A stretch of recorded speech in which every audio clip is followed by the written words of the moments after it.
A mis 29 años, finalmente puedo afirmar con total convicción que he encontrado la paz, el amor y la estabilidad que siempre merecí.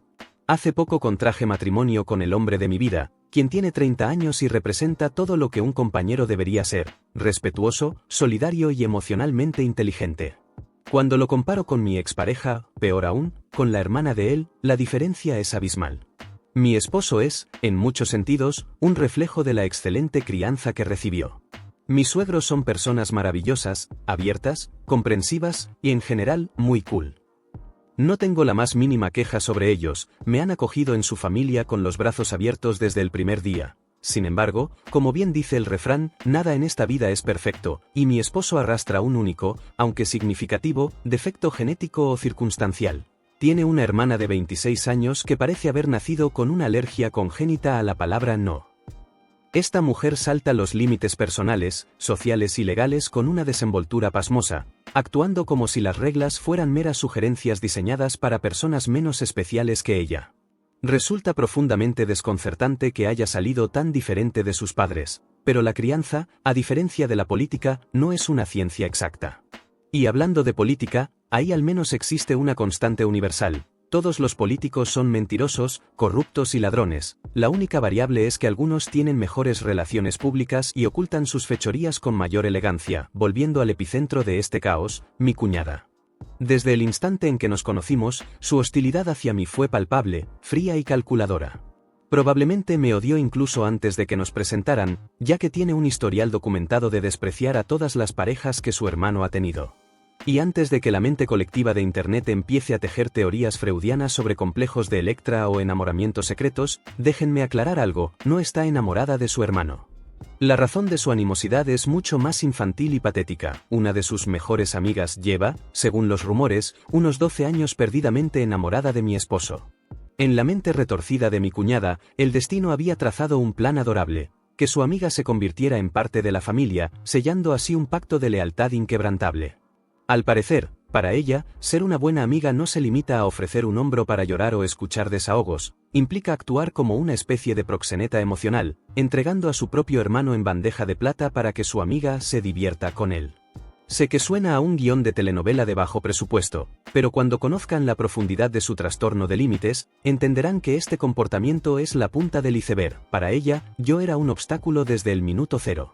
Podría haber llegado a esa primera cena familiar montada en un unicornio, cargando una olla llena de oro macizo, una bandeja de galletas de la fortuna que realmente predijeran el futuro y un certificado notariado de la mejor cuñada del universo, y no habría importado en lo más mínimo. Mi cuñada habría desechado todo con un gesto de desdén, argumentando que la lealtad a su amiga era más importante, aunque esa lealtad la hiciera comportarse como una adolescente de preparatoria con un coeficiente intelectual cuestionable. Recuerdo vívidamente esa primera cena.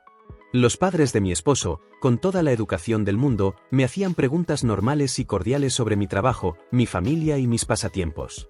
Pero cada vez que yo abría la boca para responder, mi cuñada se veía obligada a intercalar un comentario negativo o despectivo. Si mencionaba que disfrutaba cocinar, ella inmediatamente soltaba que su amiga cocinaba mucho mejor y que, de hecho, el otro día le había preparado un platillo extraordinario. Ya, mujer, supéralo, pensaba yo. Cuando mencioné mi profesión, ella lo enmarcó como un impedimento grave para la futura felicidad de su hermano, a pesar de que esa misma profesión era precisamente lo que más le había atraído a él de mí. Si a él no le hubieran gustado mis gustos literarios, cinematográficos, hipotéticamente, mi fascinación por los submarinos nucleares, estoy absolutamente segura de que ella habría encontrado la manera de retorcerlo para que sonara negativo.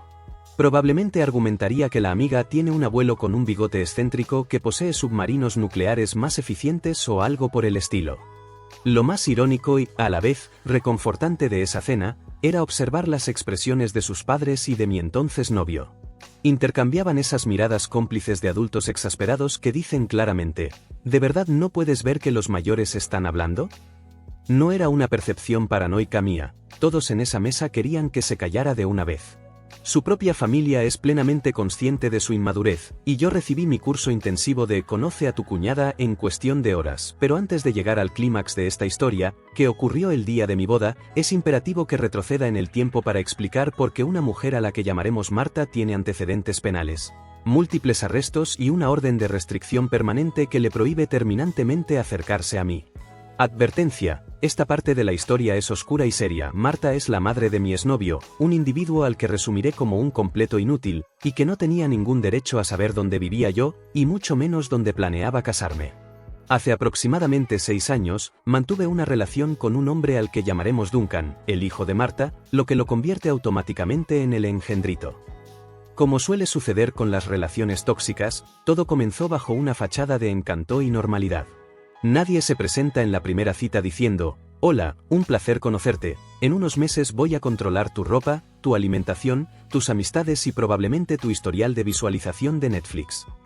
Primero se muestran encantadores, luego introducen controles sutiles y esperan que te acostumbres a la jaula antes de que te des cuenta de que la puerta se ha cerrado. Duncan comenzó con comentarios inocentes sobre qué ropa le gustaba más que usara. Luego, escaló a dictar qué ropa no debía usar.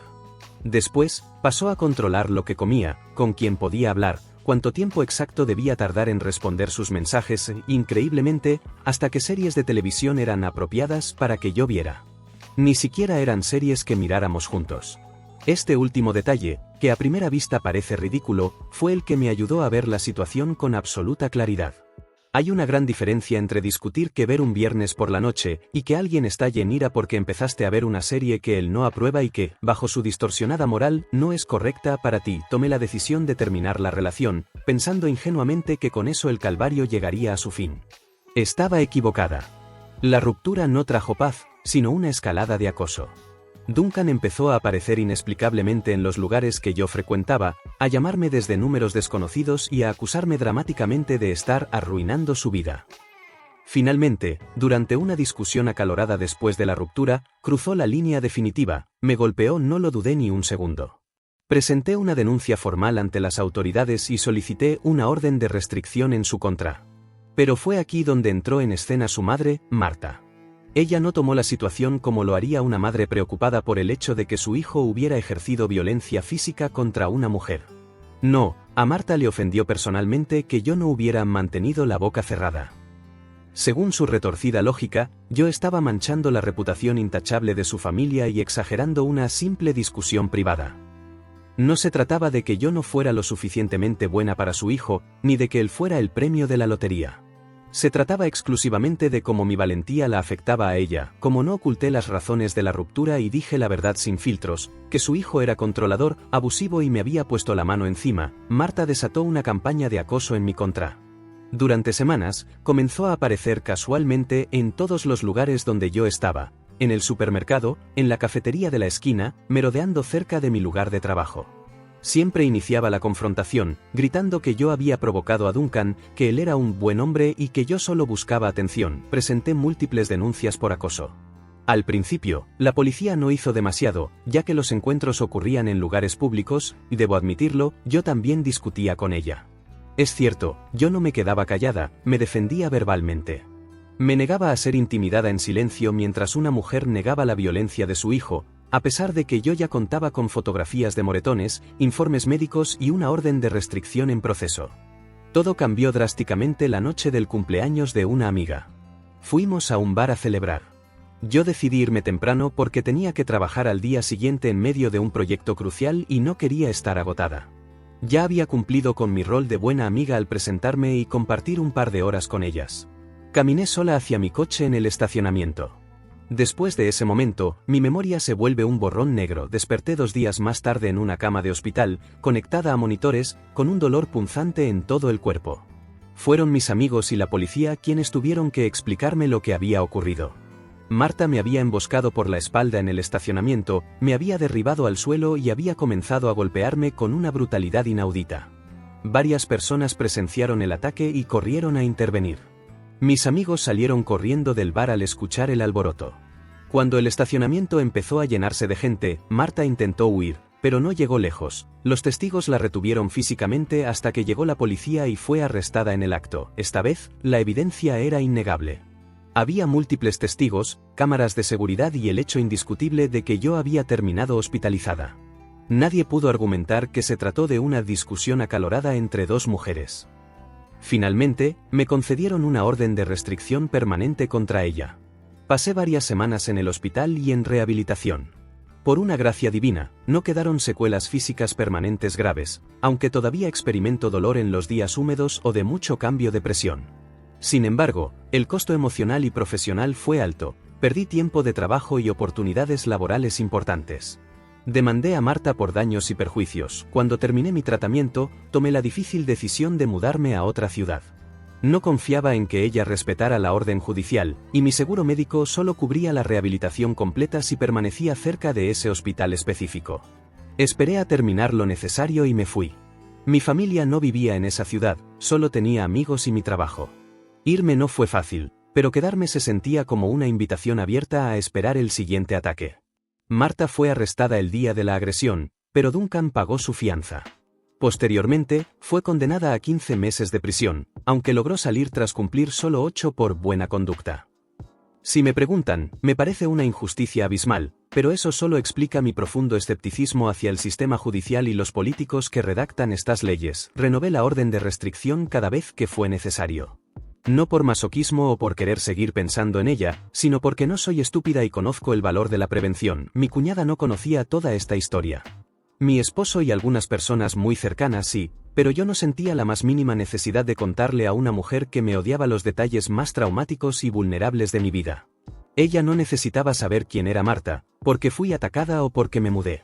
Y, francamente, tampoco necesitaba saberlo para comprender la regla de oro de la etiqueta social: no se invita a la madre de un ex abusivo a una boda. Creo que eso viene en cualquier manual de sentido común, salvo que el de ella lo haya perdido o quemado deliberadamente porque pensó que la estaban adoctrinando. De hecho, mi cuñada tampoco estaba invitada a la boda. Esa decisión no fue enteramente mía. Fueron sus propios padres quienes, con el corazón en la mano, le pidieron a mi esposo que no la incluyera en la lista de invitados. La explicación completa de este hecho merece su propia publicación, pero en resumen, poco antes de la boda, ella cometió un acto tan grave que sus padres declararon abiertamente que no confiaban en su comportamiento durante un evento importante. 3 meses antes de la boda, mis suegros vinieron a nuestra casa. Se sentaron con nosotros y nos dijeron que no creían que su hija debiera asistir. Aunque ya dudábamos de invitarla, la especificidad de su petición nos hizo preguntar qué había ocurrido. A pesar de todo, mi cuñada tiene un trabajo y un apartamento, no es completamente inútil. Pero ahí terminan sus rasgos de adulta funcional y comienza la saga de la adolescente eterna. Gestiona su dinero de forma desastrosa, toma decisiones por puro impulso y siempre espera que otros resuelvan las consecuencias. Quería un coche, pero no podía comprarlo porque gasta todo lo que gana y no ahorra nada. Poco antes de esa conversación, les pidió prestado el coche a sus padres para salir con amigas. Ellos le explicaron amablemente que no lo necesitaban esa noche porque tenían una cena, y que ella podía pedir un transporte o ir con alguien más. Una persona normal habría aceptado, se habría molestado en privado o habría reorganizado sus planes. Mi cuñada, en cambio, fue a casa de sus padres antes de que ellos salieran, tomó las llaves sin permiso y se llevó el vehículo. Mis suegros escucharon el motor y salieron corriendo, pero ella ya se había ido. Preocupados, llamaron a la policía. Como ella había presumido a dónde iba, la encontraron unas horas después en ese mismo lugar. Hubo una escena bastante pública y humillante. Sus amigas vieron cómo la policía la interrogaba y cómo sus padres recuperaban el coche. Al día siguiente, mi cuñada fue a casa de sus padres y los amenazó. Mis suegros, por decencia y para protegerme, no quisieron repetir las palabras exactas, pero fueron lo suficientemente graves como para que le prohibieran la entrada a su casa y comenzaran a cortar todo contacto financiero y emocional. Pocos días después, vinieron a contarnos la historia. No dijeron literalmente, no la inviten, pero dejaron clarísimo que no sabían de qué sería capaz si todos estábamos juntos en un entorno de alta presión como una boda. Como mi esposo y yo ya dudábamos sobre incluirla, aquello terminó de sellar la decisión. No era un castigo por querer usar un coche, era una medida de seguridad. Robó las llaves, hurtó el vehículo y luego amenazó a sus propios padres por llamar a la policía. Después de ver lo que hizo en mi boda, creo que sus padres conocían mejor que nosotros hasta dónde podía llegar su falta de escrúpulos. Esto también explica por qué ella no vio la ley como un impedimento cuando decidió contactar a Marta. Para alguien como mi cuñada, una orden de restricción no significa nada si se interpone en sus caprichos de evitar que me case con su hermano. Así que decidió fabricar el problema ella misma. No sé exactamente cómo investigó mi pasado, quizá buscó mi nombre en registros públicos, habló con alguien de mi antigua ciudad o simplemente husmeó donde no debía. De alguna forma, descubrió a Marta. No estoy segura de cuánto sabía realmente. Tal vez solo sabía que era la madre de un ex, o tal vez conocía cada detalle sangriento de la agresión. Eso es precisamente lo que la policía tuvo que determinar el día de mi boda, mientras yo me preparaba en la suite nupcial, rodeada de risas y música suave. El caos estalló en la entrada principal. Al principio, pensé que mi cuñada había ido sola para armar una escena. Ya era suficientemente malo, pero estaba dentro del bingo de posibilidades que habíamos anticipado. Entonces, la vi a ella. A Marta me quedé congelada. No es una forma poética de decir que me sorprendí, mi cuerpo literalmente dejó de responder durante unos segundos. El tiempo se detuvo. Volví a vivir el estacionamiento, las luces frías del hospital, la confusión y el dolor al despertar. Todo ocurrió al mismo tiempo en mi mente. Habían pasado años, pero el trauma no se borra tan fácilmente. Era como ver a ese monstruo de las películas de terror que ya has quemado 5 veces, le has explotado una bomba nuclear y lo has cortado en pedazos, pero el maldito sigue apareciendo detrás de un arbusto para asustarte y hacerte ensuciar las bragas del miedo. Marta empezó a gritar, diciendo que yo había presentado una denuncia falsa contra su santo Duncan, que había destruido la vida de su hijo y que mi futuro esposo debía cancelar la boda inmediatamente porque yo podía hacerle lo mismo a él. Mi cuñada estaba a su lado, con una expresión de satisfacción mal disimulada, esperando que aquel teatro funcionara. No sé cuál era su plan exacto.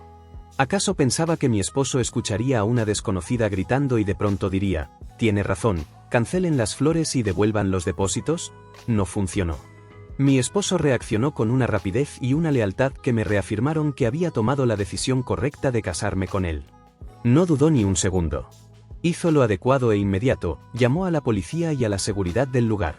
Cuando los oficiales llegaron, se les explicó de manera clara y concisa que yo tenía una orden de restricción vigente contra esa mujer, la cual estaba siendo violada flagrantemente, y que mi cuñada podría ser parte del asunto como instigadora. El personal de seguridad mantuvo a ambas alejadas de la entrada, aunque Marta seguía gritando improperios. Mi cuñada también gritaba, pero por motivos distintos. Ella decía a los policías que solo estaba intentando proteger a su hermano, mientras Marta insistía en que yo era una mentirosa manipuladora. Finalmente, arrestaron a Marta por violar la orden de restricción y también a mi cuñada por complicidad. Al parecer, ayudar deliberadamente a alguien a violar una orden judicial no es una actividad familiar protegida por el derecho a ser una idiota. En el momento de escribir la primera versión de esta historia, ambas estaban bajo custodia.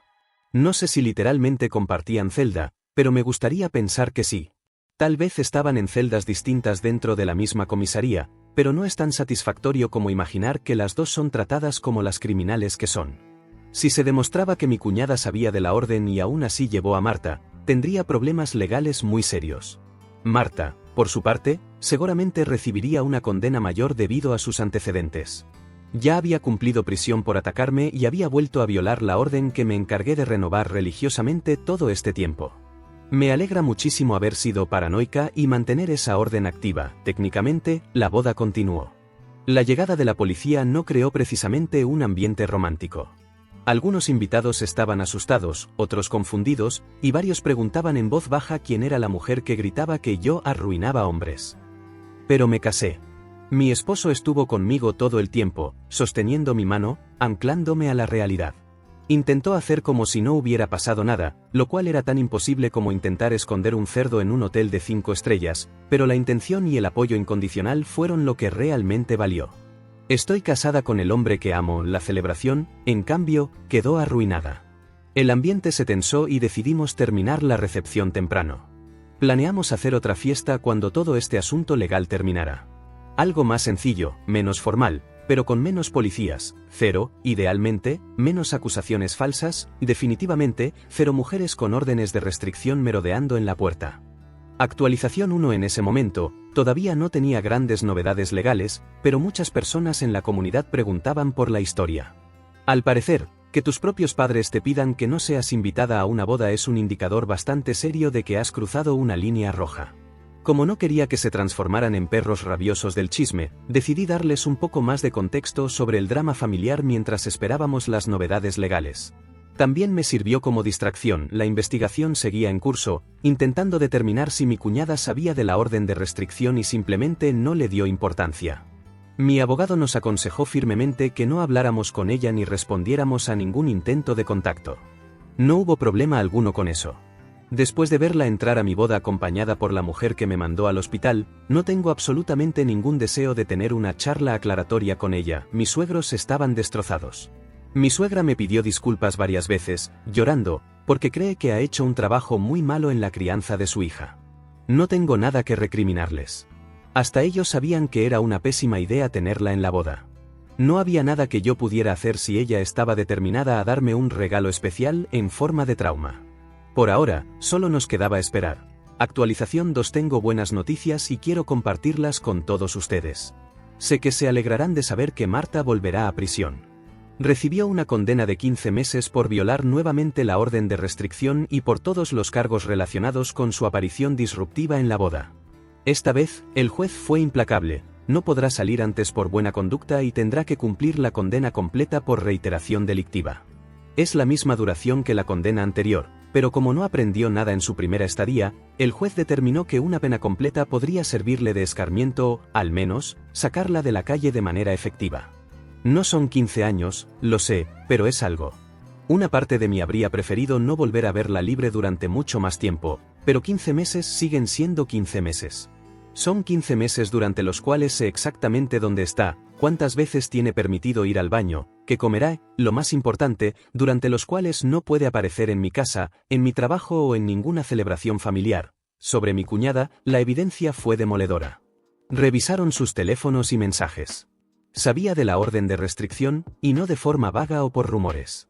No fue que Marta le hubiera dicho, tu futura cuñada no me quiere cerca y ella lo hubiera interpretado mal. Hablaron específicamente sobre la orden de restricción. Mi cuñada sabía que Marta tenía prohibido legalmente acercarse a mí, aún así, le proporcionó la ubicación exacta, la fecha, la hora y la información logística necesaria para llegar a la boda sin ser detectada por la seguridad inicial. Marta también lo admitió bajo interrogatorio, de hecho, fue la primera en delatarla, ya que no estaba preocupada por mi cuñada o sus consecuencias, solo por su propia piel. Como resultado, mi cuñada recibió una condena en suspenso de 3 meses. Eso significa que no pasará esos 3 meses dentro de una celda, siempre y cuando cumpla estrictamente con las condiciones impuestas. Sin embargo, tendrá antecedentes penales durante un tiempo, deberá pagar una multa considerable y estará bajo supervisión probacionaria. Además, perdió su trabajo. No era precisamente la empleada del mes, así que no sé cuánto influyó el caso legal y cuánto fue que su empleador simplemente se cansó de ella y de sus tonterías constantes. En cualquier caso, ahora está desempleada, multada, con antecedentes y completamente fuera de la vida de su hermano. Mi esposo y yo también la estamos demandando civilmente. Pagamos por una celebración que no pudimos disfrutar porque estuvimos ocupados dando declaraciones a la policía. Planeamos recuperar ese dinero. Ya estamos casados legalmente, por lo que no repetiremos la ceremonia legal. Solo queremos reunir a familiares y amigos y tener una celebración que no termine con 2 mujeres siendo esposadas. No vamos a demandar de nuevo a Marta. Ya la demandé después del ataque de hace años y quedó bastante mal económicamente. Está en prisión y probablemente no tenga activos que podamos embargar. Perseguir su dinero sería perder tiempo y energía valiosos. Además, el dinero nunca le enseñó a dejarme en paz. Esperemos que una segunda visita a prisión le muestre, de una vez por todas, que no debe meterse conmigo. Por desgracia, mudarnos ahora no es tan sencillo como cuando estaba sola. Mi esposo tiene un trabajo que le apasiona, su familia y una vida establecida aquí. Yo también he construido una vida en esta ciudad. No puedo meter todo en cajas y huir cada vez que Marta sale de prisión. Quizá lo consideremos cuando termine su condena, pero por ahora, hemos tomado medidas proactivas, instalamos un sistema de cámaras de seguridad de alta definición, mejoramos todas las cerraduras, avisamos a los vecinos y a los lugares importantes que frecuentamos. Mi esposo también tiene armas legalmente registradas y sabe usarlas con total responsabilidad. No quiero vivir esperando una confrontación, pero tampoco me va a dar la más mínima pena si Marta comete una estupidez y termina enfrentando las consecuencias permanentes de sus actos. Espero que mi esposo nunca tenga que usarlas, pero una parte de mí, la parte que todavía recuerda el suelo frío del estacionamiento, sentiría una extraña paz si tuviera que hacerlo. Si las usa, será porque 2 veces en prisión no fueron suficientes para ella. Actualización 3. Han pasado 2 años desde aquel día infernal, y muchas cosas han cambiado. Por suerte, la inmensa mayoría de esos cambios han sido increíblemente buenos. Finalmente hicimos una nueva fiesta para celebrar nuestra unión.